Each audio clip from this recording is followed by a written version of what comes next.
ప్రతిపక్షంలో ఉన్న అధికారంలో ఉన్న కార్యకర్తల్లో అదే జోరన్నారు ఏపీ సీఎం చంద్రబాబు. కార్యకర్తలే తనకు పార్టీకి బలమన్నారు. ఏ పార్టీలో చూసినా టీడీపీ యూనివర్సిటీ నుంచి వచ్చిన వాళ్లేనన్నారు. విజన్తో పనిచేస్తూ పాజిటివ్ పాలిటిక్స్ తో ముందుకు వెళ్తున్నామన్నారు. ఏపీలోని కడపలో జరిగిన మహానాడులో పాల్గొన్నారు. ఒక సైనికుడిలా తాను నిరంతరం ఫైట్ చేస్తానన్నారు. కోటి సభ్యత్వాలను 45 రోజుల్లో పూర్తి చేసిన ఘనత టీడీపీకే దక్కుతుందన్నారు ఏపీ సీఎం చంద్రబాబు.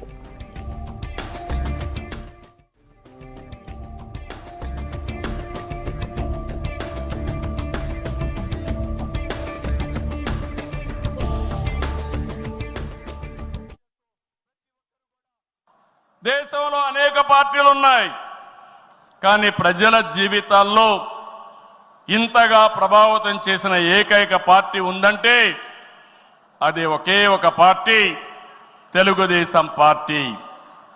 తెలుగు జాతి సంక్షేమం, అభివృద్ధి మాత్రమే అజెండాగా 43 ఏళ్ల టీడీపీ ప్రస్థానం సాగుతుంది. అటు తెలంగాణ నుంచి ఇటు ఉత్తరాంధ్ర వరకు అభివృద్ధి అంటే తెలుగుదేశం పార్టీ ఆవిర్భావానికి ముందు తర్వాతను చూడాల్సిన అవసరం ఉంది. ఇది చరిత్ర చెప్పిన వాస్తవం.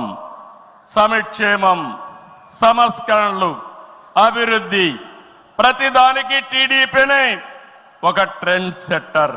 నిరంతరం పోరాటం చేస్తా. నా శక్తి, నా ఆయుధాలు మీరే.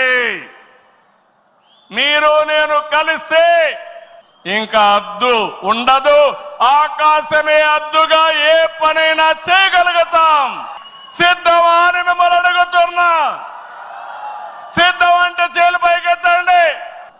ఎన్నో యుద్ధాలు చేసిన మనం, ఎన్నో కార్యక్రమాలు, వినూత్నమైన కార్యక్రమాలకు జయప్రదం చేసిన మనం ఈరోజు మళ్ళా ఒకసారి మీరు ఆలోచిస్తే తెలుగుదేశం పార్టీకి ఒక బ్రాండ్ ఉంది.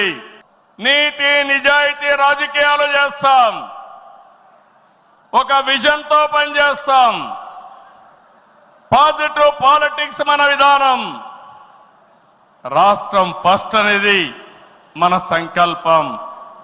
అందులో కూడా ఈ కార్యకర్తలు ఎప్పుడు కూడా జెండాను మోసిన మీరు నిరంతరం మీకు ఆ గౌరవం ఇవ్వాల్సిన బాధ్యత పార్టీ పైన ఉందని చెప్పి కూడా మీకు తెలియజేస్తున్నా.